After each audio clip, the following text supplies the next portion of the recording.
traslada al sótano, pues que va a ser estupendo. Entonces, yo parto un poco de esa base, que es una moto que es muy difícil de vender y que es un cambio social que se tiene que producir pues, de una forma bueno, pues muy integral y muy exagerada. Por lo tanto, yo lo considero como esto una carrera de fondo. Pero sí tengo, con lo que se ha comentado, sí que tengo esperanza en los pasitos que se van dando. Entonces, todos los temas estos de corresponsabilidad, por ejemplo, los permisos de paternidad, que ahora son el mismo tiempo que las madres, tengo bastante esperanza, porque para producir un cambio de actitud, se necesitan dos requisitos. Primero, tener la información y segundo, tener una vivencia. Entonces, la información ya la vamos dando, pero la vivencia es necesario tenerla. Entonces, si se le da la oportunidad de que los varones puedan compartir esos momentos de cuidados con su hijo, podemos tal vez establecer esos vínculos de los que hablaban Fabián y Olmo. Y una vez de que se establecen esos vínculos, creo que es más fácil ir por un camino más común. Pero bueno, que esto es una cuestión en relación a la mesa anterior, por cerrar un poco el tema. Tenemos la otra mesa muy interesante, que es la pornografía y su influencia en los adolescentes. Entonces, tenemos con nosotros a Clara del Rey González, bueno, que es policía desde 1994, ahora es inspectora del Cuerpo Nacional de Policía desde el 99. Fue destinada primeramente en Barcelona, luego en Madrid y posteriormente en Valladolid. Estás aquí desde el 2005. Eres licenciada en Derecho por la Universidad de Salamanca, diplomada en Ciencias Sociales, en Ciencias Policiales por la Universidad de Salamanca y tiene formación especializada en Derechos Humanos, Igualdad, Mujer, Menores y Nuevas Tecnologías. Desde el 2008 es delegada de Participación Ciudadana en Valladolid, interlocutora social de la Policía en delitos de odio. Y además, desde el 2019, es punto de contacto Derechos Humanos e Igualdad de la Jefatura Superior de Castilla y León. Bueno, tenemos también a Michelle Catherine. Tenemos en el programa, aquí ha habido un cambio de última hora, pues por un imprevisto. No ha podido acompañarnos Cristina San Juan, pero viene en su nombre y en su lugar, viene Michelle Catherine Quintero, que es también forma parte de la entidad Save the Children. Con compañeras, por lo tanto, pues bueno, nos va a poder dar la misma visión. Es responsable de incidencia social de Save the Children, graduada en Ciencias Políticas y máster en Políticas de Infancia por la Universidad Complutense de Madrid. Ha desarrollado su carrera profesional en diferentes organizaciones del tercer sector y actualmente su trabajo en Save the Children se enfoca en el desarrollo de políticas, de proyectos de sensibilización e impacto social en el ámbito de la protección de los derechos de la infancia. Bien, pues sin más, os cedo la palabra. Buenas tardes. Muchas gracias a la organización que han contado conmigo, que piensen que puedo aportar en este foro algo interesante. Y bueno, gracias a todos vosotros y vosotras que estáis ahí aguantando a estas horas, a ver lo que podemos decir, qué podemos trasladar y sobre todo qué podemos aportar, porque esto es un problema global. No podemos, yo escuchaba a Olmo y a Fabián y yo creo que en todos los diagnósticos siempre falta algo, no hay un total, nadie se identifica con a menos que haya algún psicópata, como hemos dicho, alguna cosa por ahí rara. La mayoría nos faltan cosas. Entonces, bueno, pues... que te acerques más al micrófono. Ay, perdón. Dentro de esas cosas que podemos aportar, pues está también el Cuerpo Nacional de Policía y en lo que me habían pedido que hablara era sobre todo el tema de la pornografía y la influencia en los adolescentes. Sobre todo vemos que el tema de pornografía y demás, este consumo está relacionado con el ámbito online. Entonces, bueno, dentro de nuestro trabajo es ciertos programas como son el Plan Director o el Plan Ciberexperto. Entonces, bueno, pues es un poco de lo que os quería comentar. Llevamos dentro de la policía un montón de años, porque bueno, llevamos desde el año 2006 intentando acercarnos a los jóvenes para entenderlos, entender cuáles son sus problemas, no desde un punto de vista sociológico, psicológico o emocional, o bueno, ese tipo de asuntos, pues no es lo nuestro. Hemos visto que estoy licenciada en ciencias policiales y en Derecho. O sea, desde el punto de vista del derecho, lo jurídico y cómo la sociedad ha regulado ciertos comportamientos como delictivos y nosotros, como policías, tenemos que proteger a las víctimas siempre, claro, una vez que las conocemos, por supuesto, porque muchas veces hay víctimas ocultas, y luego lo siguiente es intentar pues, dar a conocer qué herramientas podemos usar para que, si no consigues una satisfacción, por lo menos que eso sería lo más gratificante para la víctima, que eso escapa un poco al derecho, por lo menos que el malo tenga una sanción. No es que el malo, como hemos dicho antes, bueno, pero es que yo me lo merezco, ¿no? Pues ya está, a la que se aguanten. No, si tú has infringido las normas, pues tendrás una sanción. Entonces llevamos, como os digo, explicando bueno, pues nuestro trabajo, más de 600 agentes, mujeres y hombres, en todo el territorio nacional.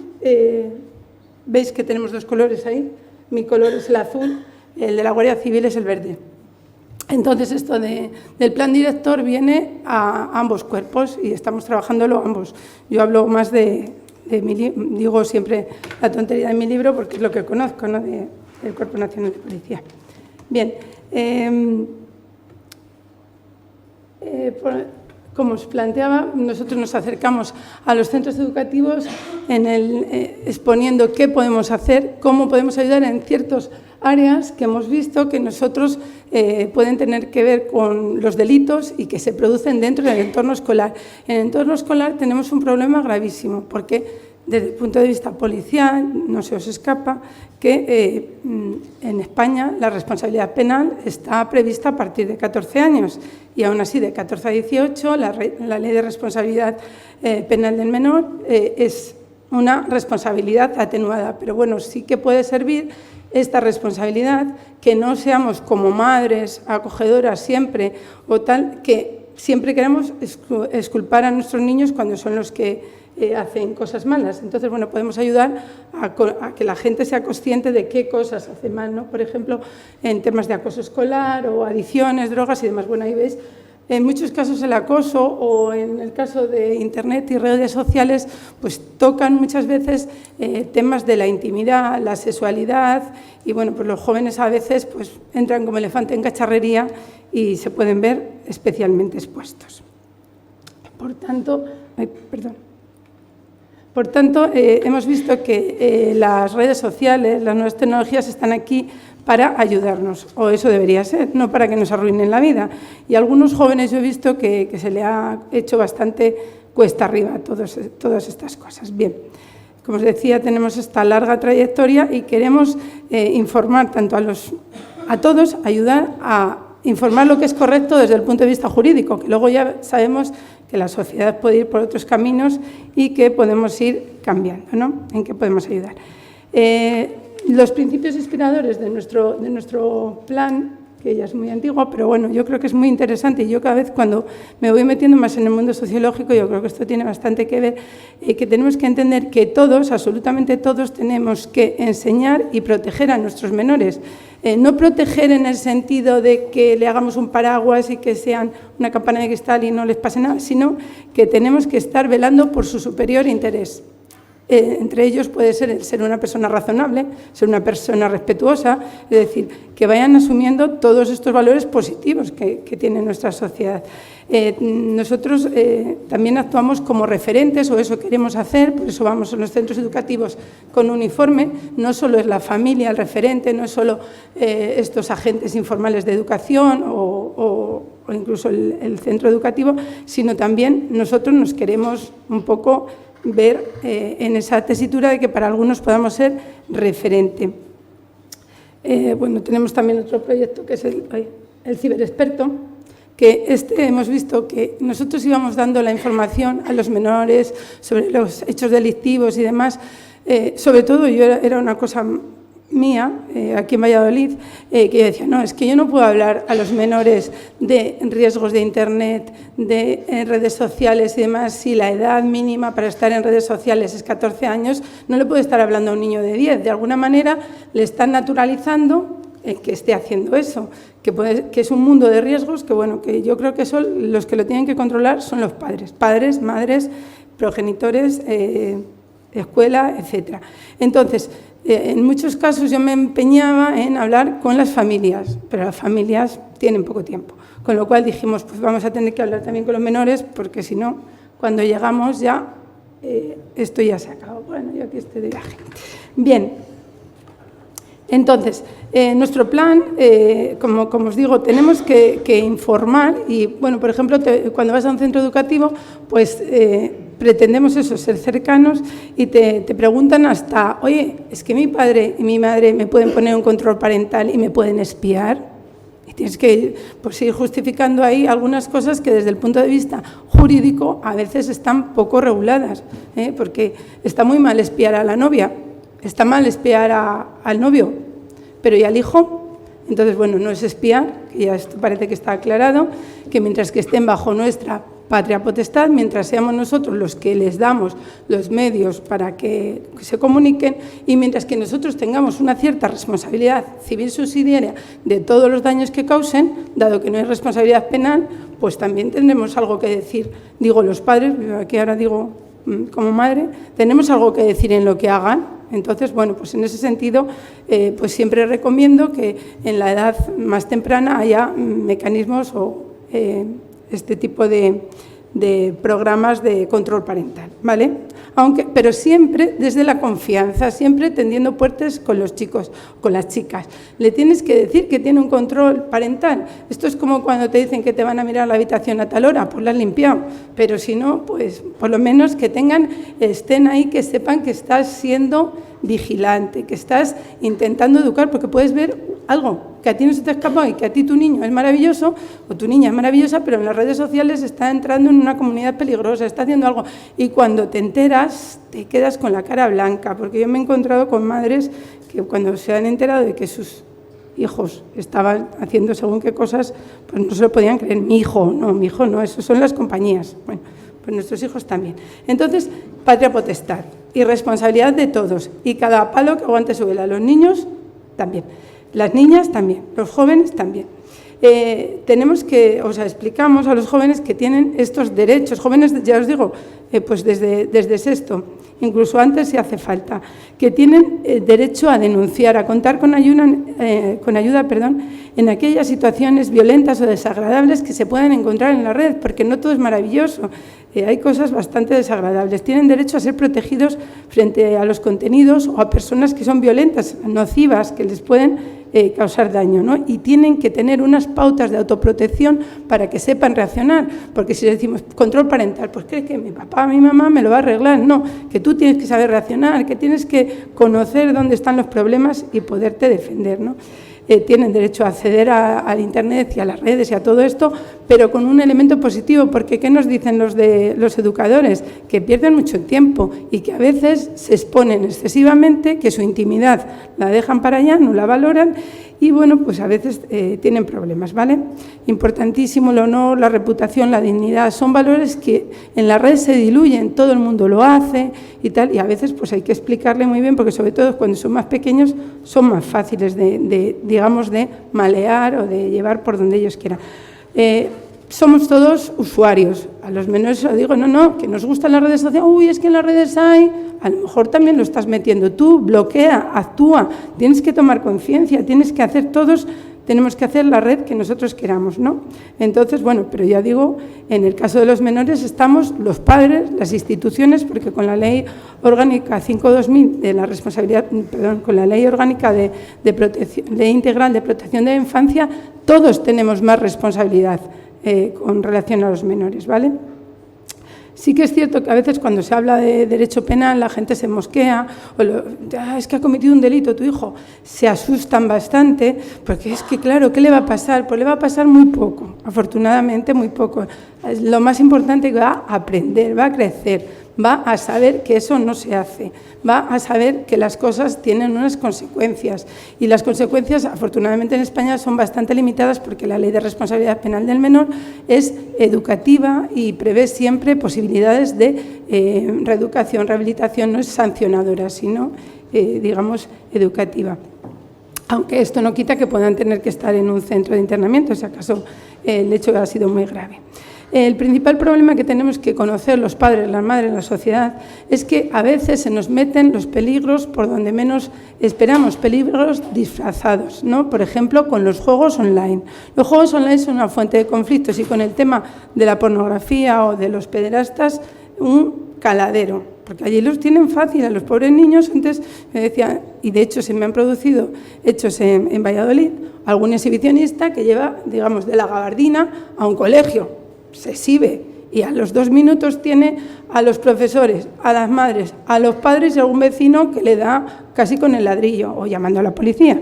Pero en cambio en las redes sociales no los vemos, se enmascaran muy bien. En los juegos multijugadores puede cualquiera, no hay moderadores, cualquiera puede aparecer por ahí y bueno, pues decir que es otra cosa y bueno, pues se relajan las pautas de control parental. ¿Qué está haciendo el niño? Jugando a no sé qué. Primero, ¿qué tipo de juego está jugando? Yo qué sé, pues al Call of Duty o al que sea, al San Andreas del año La Pera o al que sea. Y dices, ¿para qué edad es ese juego? Hay un código PEGI que se han molestado en legislar. O sea, no dejes a tus niños expuestos a violencia verbal, a obscenidades, a no sé qué. Luego decimos, es que las llaman putas. Digo, y yo no lo soporto, pero es que los chicos cuando se whatsappean se llaman mucho puta puto. Es que es así, se les ha puesto de moda, no sé por qué. Bueno, en fin, que hay que estar todo el día pendiente. Siguiente, y sobre todo empiezo con el tema de los juegos. La siguiente cosa es que, bueno, pues eso, se abren a contenidos inapropiados, contenidos nocivos, que pueden ser contenidos que le hagan un perjuicio físico o psíquico para ellos, o que sea incluso ilegal, que no esté adecuado a su desarrollo madurativo, etcétera, etcétera. ¿Cómo entran en contacto con este material? Pues a veces es de manera accidental o a veces buscada, porque tienen presiones, alguien ha visto algo y tal. Entonces, bueno, pues ahí entran en contacto con contenidos pornográficos. Contenido pornográfico que puede ser delictivo o ilícito, teniendo una diferencia en estos dos aspectos en cuanto a que delictivo va a ser siempre el contenido que represente escenas o imágenes sexuales de personas menores de 18 años en nuestro ámbito de la Unión Europea. Entonces se llama mal a esto pornografía infantil, ¿vale? Es representación gráfica de contenido sexual explícito de menores de 18 años.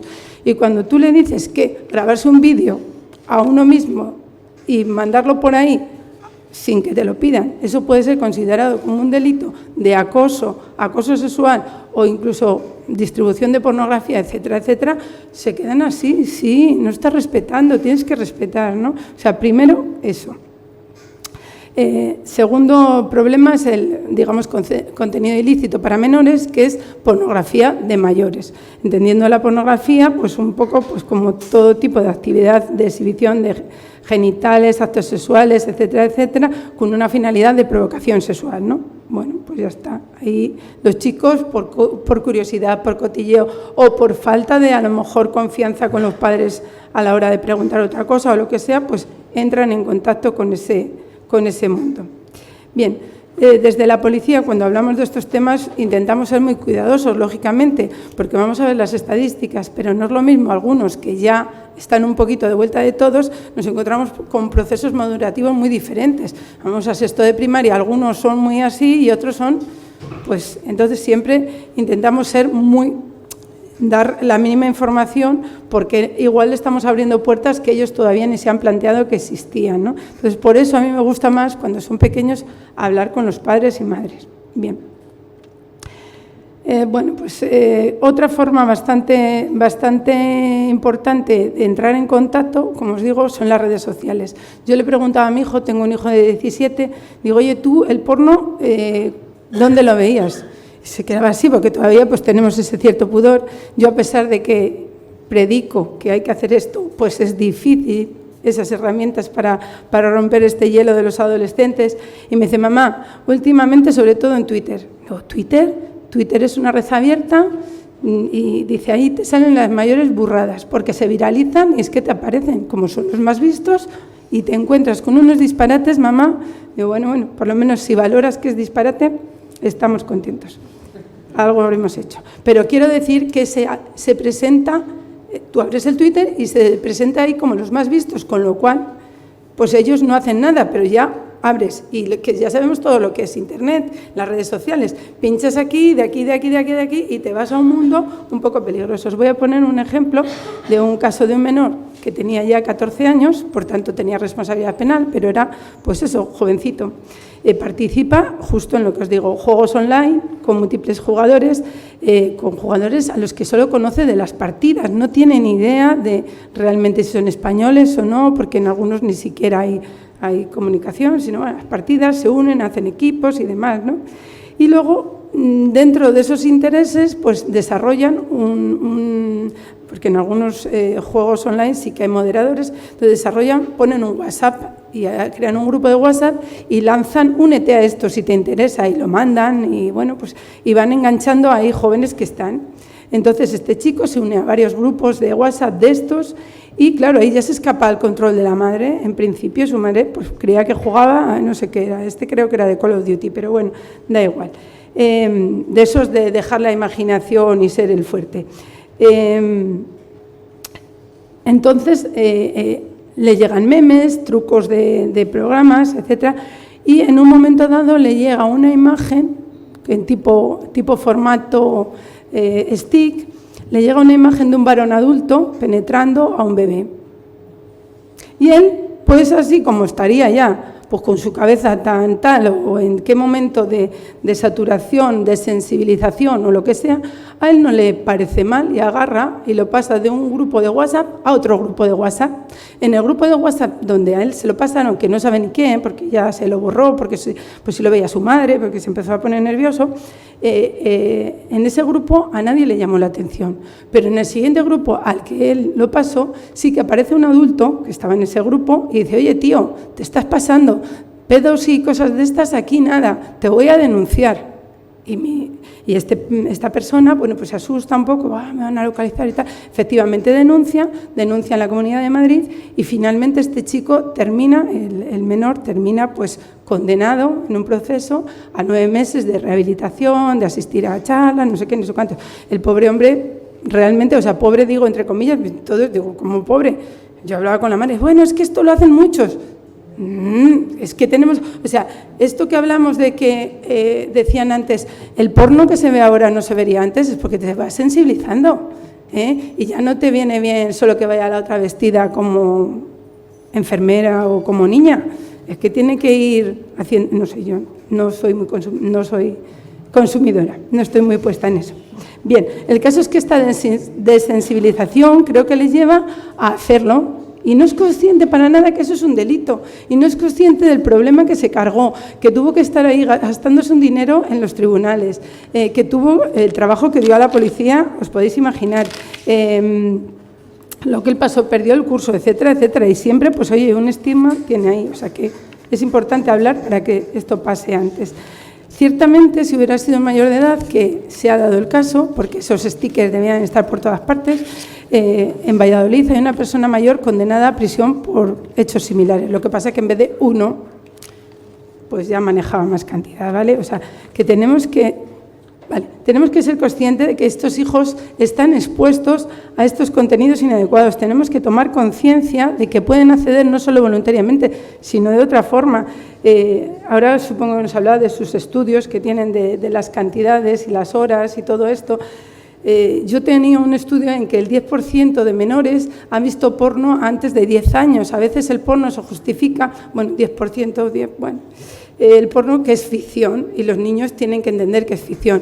En este tema, según yo lo que he leído, cuidadito porque la ficción no se controla tanto, te identificas más y de hecho en muchos casos nos encontramos con que cuando se hacen redadas de estas organizaciones de pederastas y demás, nos encontramos que mucho material que comparten es material propio, generado por los propios menores, porque como exhibicionistas hacen sexting, hacen otro tipo de comportamientos que son absolutamente delictivos.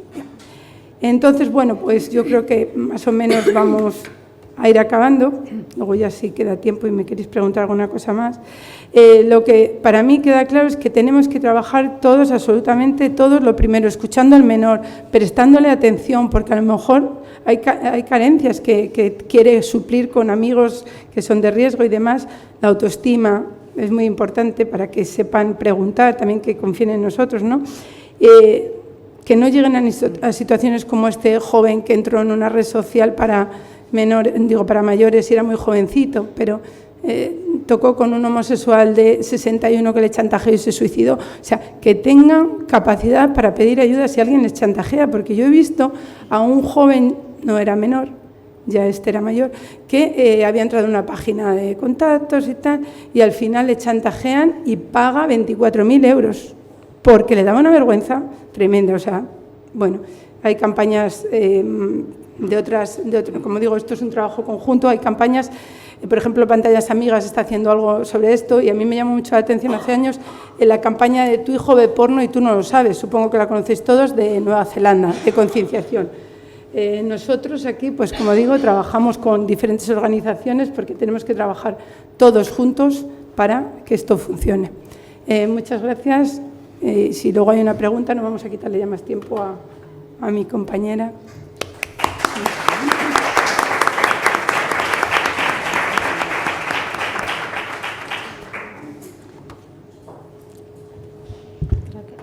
Creo que me escuchan, ¿verdad? Sí. Vale, genial, gracias. Bueno, gracias a todas y todos por estar aquí. Sabemos que ya a esta hora y con toda la información que han tenido durante el día deben estar un poquito cansados. Pero bueno, voy a intentar hacer esto porque la dinámica anterior me mostró que lo chulo de este espacio es poder intercambiar, ¿no? Y poder nutrirnos ambos y no solo estar aquí y contarles toda esta información, sino que podamos compartirla. Primero comentarles que este informe de Save the Children nace desde la necesidad de proteger a la infancia y a la adolescencia, pero también... sí, ahora sí, ¿verdad? Mejor, vale. Bueno, nace de esta necesidad, pero también nace de la visión de que los adolescentes no solo reciben información o no solo están ahí esperando qué es lo que la sociedad le dice para ellos repetirlo. O sea, creo que desde esa visión no nos vamos a aportar mucho, porque al final los adolescentes son personas, son seres humanos que sienten, que piensan y que generan sus propias conclusiones y sus propias opiniones. Entonces, es importante que siempre que se trabaja con infancia y con adolescencia, entendamos que su participación y su opinión es relevante para cualquier cosa que hagamos con ellos, incluso para el tema de pornografía y para el tema de esto que puede ser tan incómodo para los adultos, pero porque sea incómodo no significa que desaparece. Entonces, bueno, en este contexto nosotros quisimos hacerle varias preguntas a adolescentes entre 13 y 17 años, alrededor de 1.680 adolescentes. Se les hizo una encuesta online preguntándoles para ellos qué significa el porno, cómo lo ven, qué aprenden de la pornografía, porque ya sabemos con este estudio y con otros que se han presentado que la pornografía es un instrumento de aprendizaje para entrar en el mundo sexual de los adolescentes. Y bueno, todos hemos pasado por ahí, todos sabemos que esa etapa en la adolescencia puede ser complicada, es una etapa de muchos cambios, pero también de mucha curiosidad y de mucha desinformación. Y de ahí nace este nombre, la desinformación sexual. Entonces, hicimos esta encuesta telemática, además con 11 talleres, que habían 73 adolescentes, en los cuales ellos nos contaban sus experiencias. ¿Y qué nos dimos cuenta de este informe? Y que fue voy cambiando aquí, no voy cambiando allá.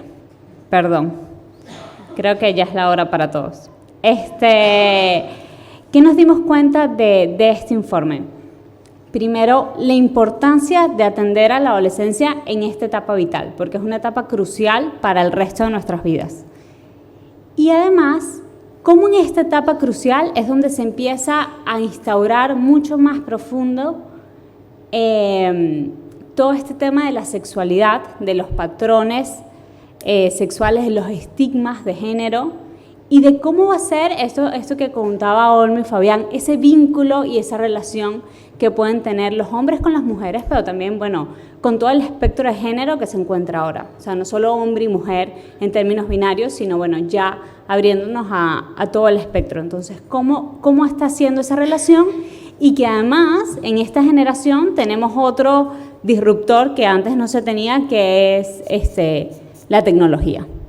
No sé, que la tecnología ha hecho que creo que los padres y las madres y la familia en general menos puedan entender cómo se relacionan los adolescentes, porque quizás algo que se parecía muy extraño en otras épocas ahora cada vez se está naturalizando más y que es importante prestar atención, como decía mi compañera Clara, con mucha vigilancia, pero también con mucha apertura. Entonces, uno de los elementos importantes para el éxito de este estudio fue la apertura hacia esto, no estigmatizar las opiniones y no estigmatizar los patrones que se puedan generar, sino intentar desde allí poder construir cosas distintas. Teniendo esto en cuenta, lo que sí nos dimos cuenta es que tenemos que alrededor de 7 de cada 10 adolescentes han visto al menos una vez en su vida pornografía. Pero más allá de esto, tenemos que, de este grupo, de estos 7 adolescentes que ven, 6 de ellos ven pornografía habitualmente. O sea, ven pornografía frecuentemente, al menos durante los últimos 30 días, según lo que estudiamos, durante los últimos 30 días ven pornografía, siendo los chicos mucho mayor el porcentaje, casi el doble que las chicas. ¿Cuáles son las edades? Y Clara lo posiciona un poco. Aquí tenemos como la mitad de estos adolescentes que declaran haber visto pornografía, la vieron entre los 10 y los 12 años. Si ustedes se van, y quizás cuando tienes 15 dices, bueno, a los 10 años o a los 12 yo me sentía preparado, pero bueno, cuando ya tienes 40, tú dices, a los 10 es imposible, es impensable esto. Entonces es importante situarnos cómo ha ido la evolución de la adolescencia y cómo tenemos que entenderla desde esa visión. Entonces tenemos este dato que ya es bastante relevante y es bastante importante y que viene correlacionado con este aumento de la visibilidad de la pornografía tan joven está íntimamente ligado a cuando tienen su primer móvil. Muchas recomendaciones dicen, no haré primer móvil antes de los 12 años, pero es que ya incluso a los 10, a los 11 lo empiezan a ver. ¿Por qué? Porque, bueno, el tema de la visibilidad de la pornografía, ya lo vamos a ver, es un espacio privado, es un espacio íntimo en muchos casos. ¿Qué pasa? Los chicos y las chicas están en un ámbito social. Por eso a mí particularmente me gusta huir del concepto, no, los chicos solo consumen. O sea, los adolescentes y los niños y las niñas solo consumen. Lo que la sociedad les diga, ellos lo que van a consumir. Entonces, bueno, es como muy tentador decir, si los adultos nos arreglamos ya, los niños y las niñas van a estar bien. Y bueno, eso creo que es un poco ingenuo pensar y además subestimar la capacidad de acción y de actor social que es la infancia. Y esto es tan importante porque vemos que el primer acceso a la pornografía, 1 de cada 2 adolescentes lo hace a través de sus pares. Cole, tío, encontré esto en el móvil. Mira qué chulo. Y así se hace un grupo y se empieza a visibilizar. Ya luego de que viene este proceso, vemos otro grupo que representa más o menos un tercio de la población, de la población adolescente, que ya lo hace individualmente, que lo hace privado, porque bueno, es un espacio donde están intentando averiguar e intentando informarse sobre la sexualidad. Ya luego, en menor medida están los anuncios, que ya sabemos que están muy sexualizados y cómo afectan a las relaciones de género y a los estigmas de género, películas que pueden ver, y bueno, en menor medida que un extraño les enseñe información o que un familiar. Y esto del familiar es muy importante porque sucede principalmente entre los chicos. O sea, en la investigación que nosotros hicimos, este porcentaje, que es muy pequeño, solo, o sea, se ve porque los chicos lo reciben de sus familiares.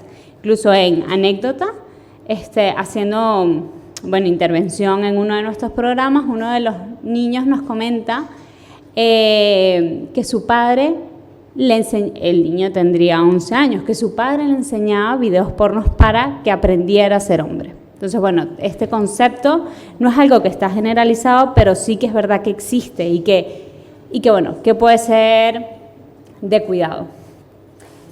Ya pasando un poco hacia cómo lo ven, qué ven y con quién lo ven, ya profundizarnos un poco más.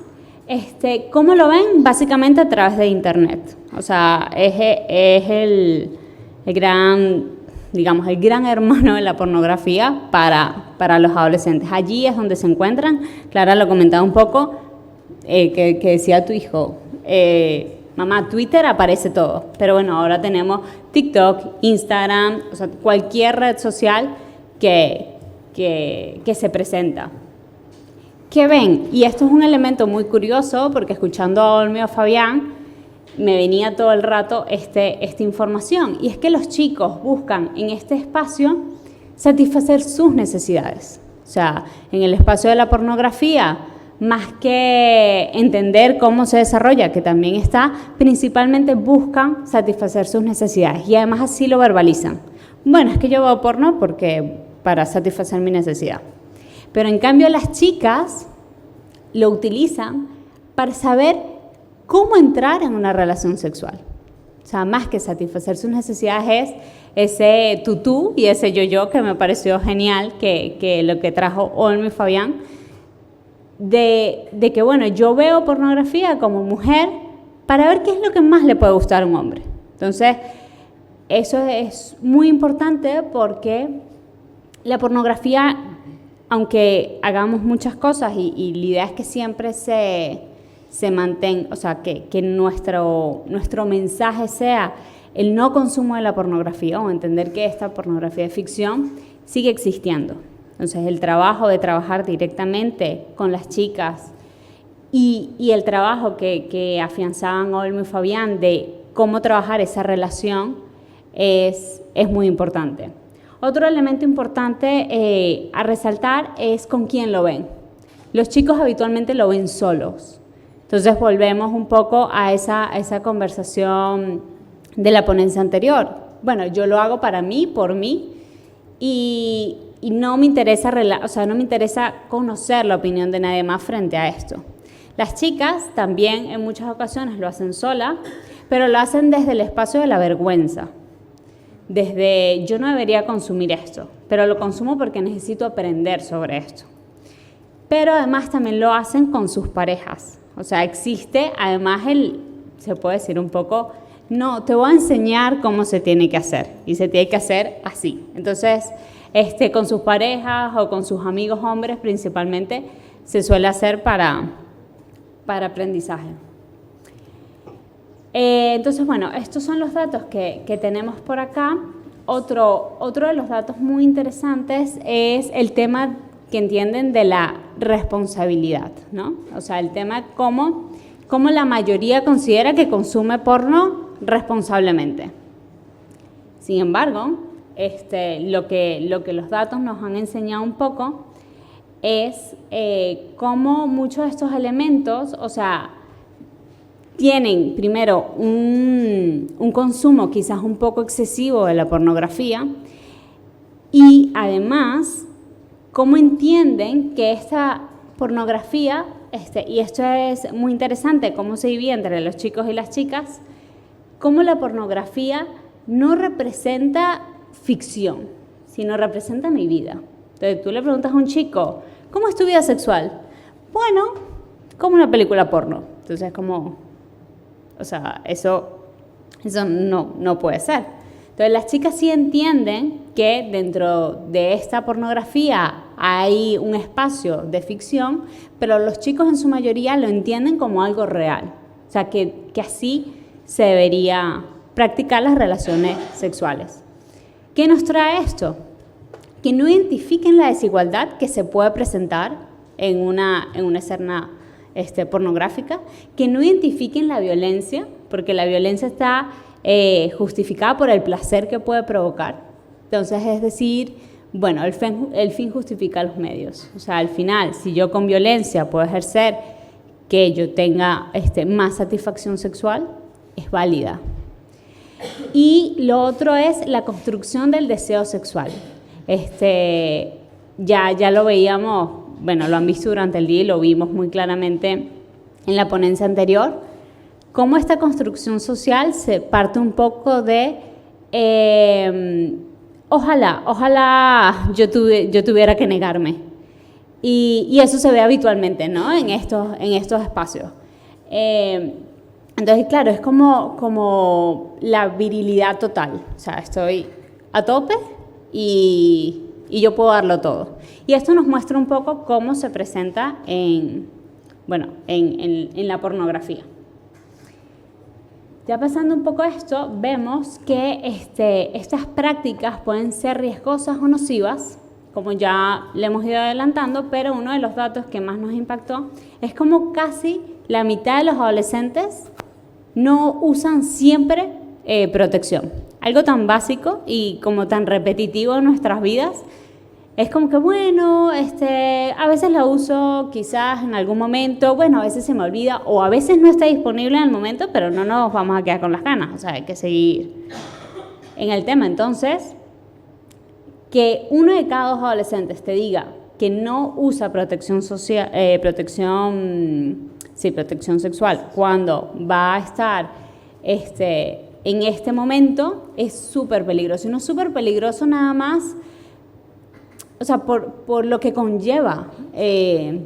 Y eso que se comentaba mucho, la relación de protección, la relación de decir, yo me cuido, pero también te tengo que cuidar a ti. Entonces, esa relación y ese entendimiento mutuo muchas veces no aparecen. Otra de las cosas que se puede ver es cómo este espacio de la generalización de la pornografía puede llevar un poco a los vídeos íntimos entre las parejas. Y cómo muchas veces las chicas nos exponemos a esta situación para cumplir cierto deseo o para cumplir ciertas expectativas que se tienen sobre ella en este proceso, en esta relación. Entonces, esto es uno de los elementos que influye mucho, porque bueno, luego de esto, supónganse, la relación no sale tan bien, me consigo otro, ya no nos llevamos. Muchas veces estos vídeos salen y es uno de la extorsión que suele suceder, es porque, bueno, él era mi pareja, ya no lo somos, tenía un vídeo, una foto mía, lo que sea, y ahora me está chantajeando con eso, o simplemente ni me chantajea, sino lo suelta y listo. Vale, bueno, voy muy rapidito porque sí les quiero contar algo antes de pasar a la parte de preguntas, si nos da tiempo. Y es que ser adolescente, ser adolescente no es fácil. Y todos pasamos por allí, pero tenemos que entender los cambios que están en esa etapa, recordarlos muchas veces y ver todos los impulsores que hay ahora. Entonces, frente a esto, tenemos un poco de elementos. Salió una pregunta en la ponencia pasada de ¿qué hacemos? ¿Qué estamos haciendo y qué podemos hacer? Primero, educación en ciudadanía digital. Yo creo que lo mismo, puede haber a veces, en muchos casos, mucho control, pero eso no necesariamente va a eliminar el problema. Entonces, la educación en ciudadanía digital, de que los chicos y las chicas sepan cómo actuar, cómo defenderse y cómo relacionarse dentro de las redes sociales, es fundamental para avanzar en esto. Otro, ya con la aprobación del proyecto de ley de la LOPIB y de la Ley Orgánica de Protección de Violencia contra la Infancia, es fundamental su implementación. Y su implementación incluye formaciones a personas que trabajen con la infancia. ¿Por qué? Porque es muy importante que no se vagan estos temas. Educación afectivo-sexual tiene que ser fundamental para avanzar en esto. Se decía, bueno, se están hablando de los dos conceptos de las masculinidades. Sí, pero es necesario construir desde todas las etapas. Ya en la LONLOE se estaba presentando la ley de educación, la que se quiere impulsar ahora. Se estaba presentando este cambio curricular para poder trabajar adaptando al desarrollo cognitivo de cada etapa de la infancia, pero no dejando de lado que esto se tiene que ver, porque no podemos luego llegar a los 18 años y decir, ¿qué pasó aquí? Bueno, pasó que siempre fue un tabú hablar de sexo con la infancia. Siempre fue un tabú hablar sobre cómo se tienen que relacionar los chicos y las chicas, y no nada más los chicos y las chicas, sino todo este espectro, porque ya están creando sus propios modelos de nuevas masculinidades o de, bueno, sí, ahora yo, no sé, Bad Bunny, me doy un beso con un chico en un concierto y ya soy muy progre. Bueno, sí, pero luego tienes canciones que quizás no lo sean tanto. Entonces, es ver cómo estos líderes que ya se están creando y que existen, se pueden autorreflexionar en sí mismos. Mecanismos de regulación del acceso al contenido pornográfico. Esto tiene que existir. Muchas veces no existe la maduración para acceder a esta información y viene esta distorsión de qué es ficción y qué es real. Y otro elemento, ya para finalizar, el trabajo con las familias en el ámbito educativo, en el ámbito de la sociedad. O sea, la adolescencia es parte de la sociedad, no solo consumen de la sociedad, son parte activa de la sociedad. Entonces, es muy importante que las familias hablen con los niños sobre esto. Es muy importante que se involucren sobre esto. Es muy importante que se entienda una relación continua. Y nosotros desde Save the Children hicimos una guía que se llama Tenemos que hablar del porno. Y fue una guía que está a disposición de madres y padres, y en paralelo se está haciendo un estudio desde las ciencias del comportamiento que trabaja directamente con los adolescentes para entender la violencia de género que existe entre ellos y cómo se puede, cuáles son estos incentivadores de por qué se genera violencia de género entre adolescentes. Entonces, bueno, esto es un poco, disculpen que me pasé un poquito, pero esto es lo que tenemos hasta ahora. Gracias.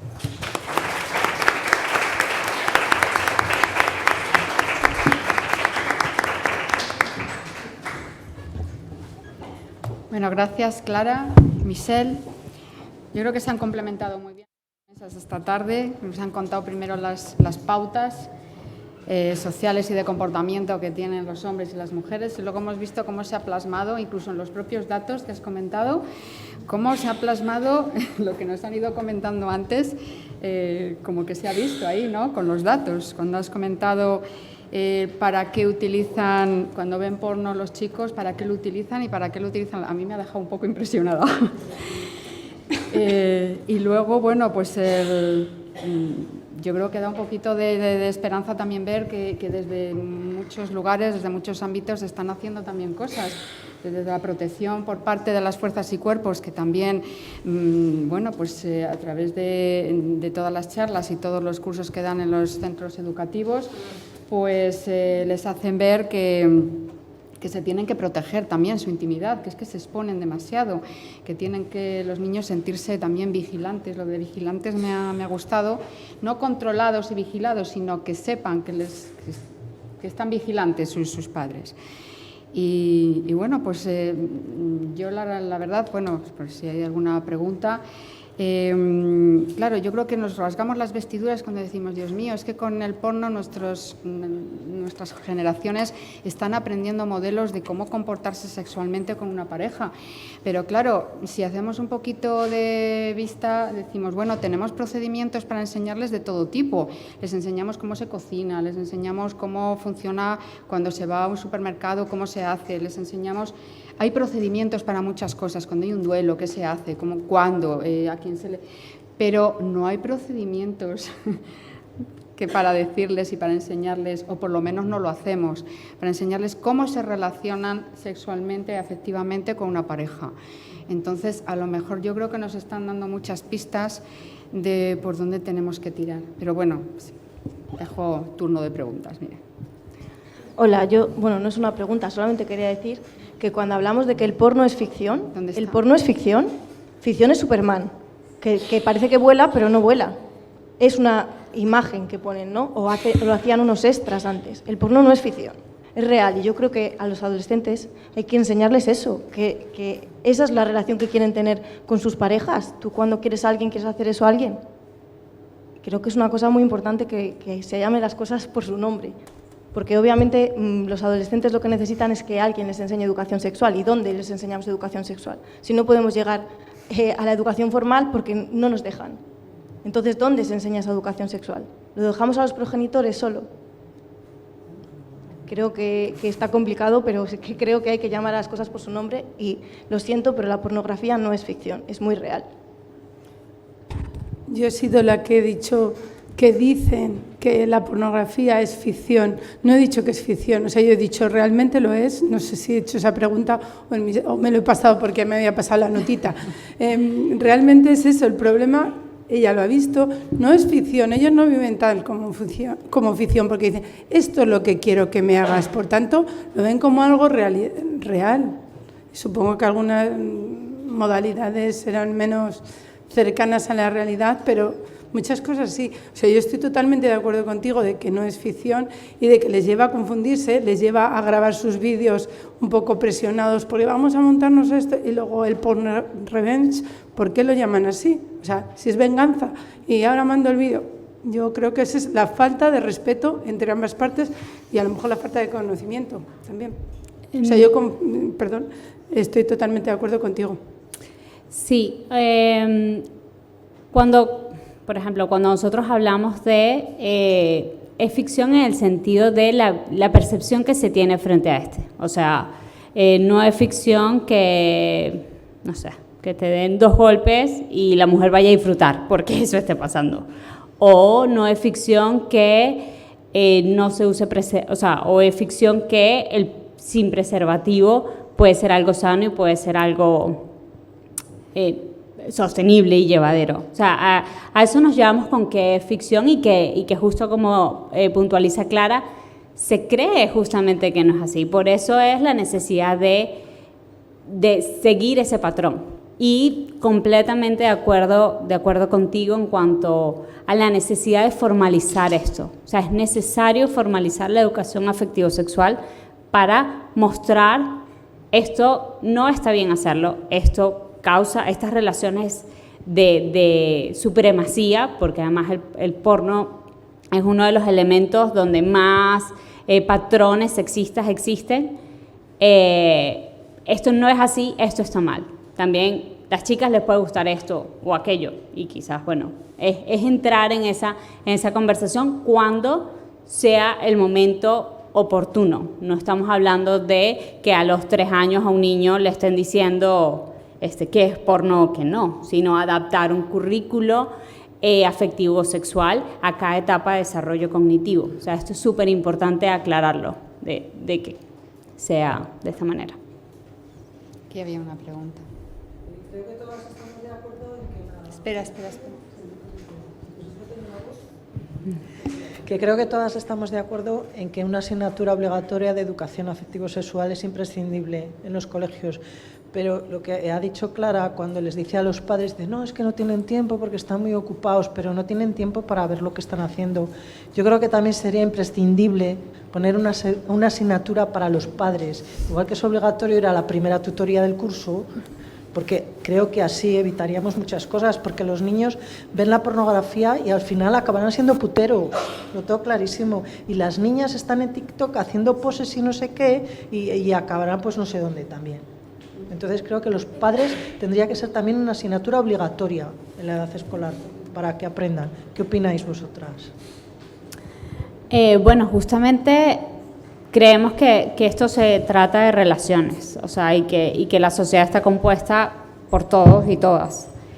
En este sentido, por eso impulsamos esta guía para madres y padres. Incluso hay un espacio en Save the Children que se llama Escuela para Madres y Padres, y el próximo año se van a empezar a hacer formaciones específicas para madres y padres sobre cómo hablar no nada más de la pornografía, sino identificar señales de abuso sexual que pueda sufrir tu hijo o tu hija, cómo prevenir esto, cómo prevenir violencia, cyberbullying, o sea, cómo la pornografía, bueno, es lo que compete a este espacio, pero la educación que tienen que tener los padres en todos estos temas, porque muchas veces no lo hacen porque no quieran, sino porque no tienen las herramientas para hacerlo. Entonces, acercarnos a ese espacio, con todo por ejemplo, el revuelo de la salud mental, cómo identificar cómo está tu hijo, creo que es muy importante. Sí les podemos decir que desde Save the Children estamos haciendo todo el esfuerzo para llevar estas guías a que se socialicen,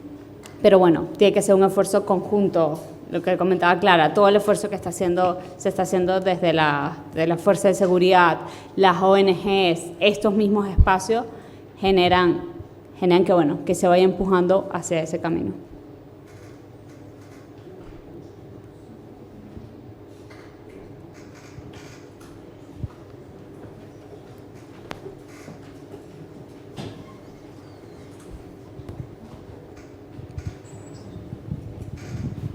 Te quería comentar solamente una cosa. Dices que los chicos que consumen pornografía lo hacen para solazarse, y que las chicas que consumen pornografía desde un punto de vergüenza o de, no sé, con mayor intimidad, lo hacen para aprender, o yo he deducido esto. Entonces, este aumento de la pornografía violenta y este aumento de las prácticas violentas entre adolescentes, es que me da la sensación de que la culpa va a ser de ellas. Claro, porque ellos lo hacen para satisfacerse. No, yo no estoy de acuerdo con esta opinión, te la arrebato, porque pienso que el porno educa, deseduca o maleduca, y no podemos decir que ellas quieren aprender a través de la pornografía. Si decimos esto, creo que estamos cometiendo un error, porque estamos culpabilizándolas a ellas, nada más. Yo creo que ya ha dicho la opinión preguntada a las menores, no lo que, o sea, ¿no? Sí, o sea, esto no es una opinión de nosotras, eso fue un estudio que se realizó. Claro, es un estudio limitado con la información que se puede llegar. Se entrevistó a 1.700 adolescentes en diferentes centros educativos de España. Estoy de acuerdo contigo que creo que es culpabilizarlas, planteándolo así, pero lo que sí es cierto es que es lo que ellas mismas declaran. Y es algo que hay que visibilizarlo para poder abordarlo, para poder entrar en esa discusión, en ese tema de por qué las chicas consumen pornografía para esto. Entonces, esto fue una pregunta que se hizo directamente a ellas y esta fue una de las respuestas. ¿No sería que ellas sienten vergüenza a manifestar? Perdón, repito. ¿No será que ellas, al responder esa encuesta, manifiestan pudor o vergüenza a manifestar explícitamente que se pueden masturbar. Es que me da la sensación que puede ir por ahí. Bueno, o sea, la verdad sí puede pasar eso, pero ¿cómo explico? O sea, esto es un elemento que apareció y que es importante atenderlo.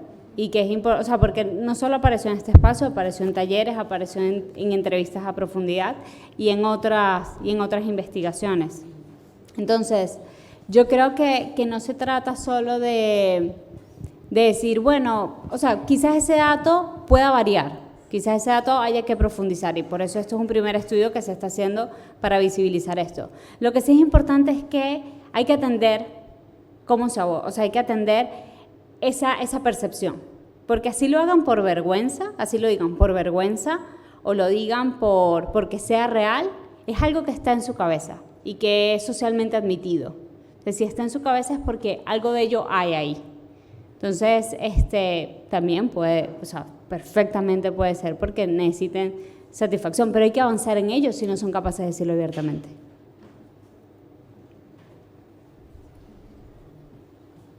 Yo lo veo más que culpabilizar, lo veo más en el sentido de lo que hemos escuchado en la otra mesa, en la actitud que tienen los hombres del yo-yo y las actitudes que tienen las mujeres del tú-tú.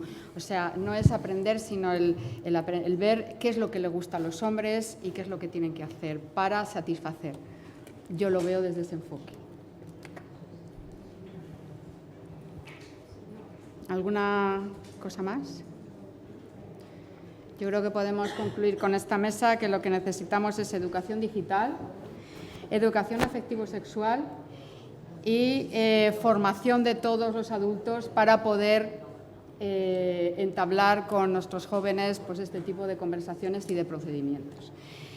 Y bueno, pues nada, terminamos esta tarde. Sí que les puedo decir que en relación con la mesa anterior, sí que en el Centro de Igualdad está ahora haciéndose un grupo de hombres que lo van a llevar concretamente Olmo, por si alguien de la sala conoce a alguien que pueda serle de interés, pues están formándose el grupo ahora, o sea que sería una buena oportunidad. Y bueno, pues nada más, cerramos entonces esta tarde y bueno, pues mañana continuamos, que habrá otras mesas también muy interesantes, igual que hoy. Buenas tardes. Gracias.